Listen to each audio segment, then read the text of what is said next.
சமுத்திரம் பின்வாங்கும் சந்தோஷ திருநாளில் நல்லருளை தாரும் ஐயா முருகன் என்று முழங்குது என் மனசு கடலை போல உன் கருணை பெருசு உப்பு காத்து ஊத காத்து சுத்தும் கடலுக்கரைய பார்த்து சத்தியமா கோயில் கொண்ட சுபையா எங்க குப்பத்துக்கு குலவிளக்கு நீ ஐயா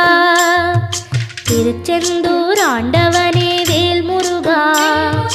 தினம் உனக்கு நன்றி சொல்வோம் மால் மருகா திருவடியில் தவம் இருப்போம் திருமுருகா தீர்ப்பெழுது நலமெனவே வடிவழகா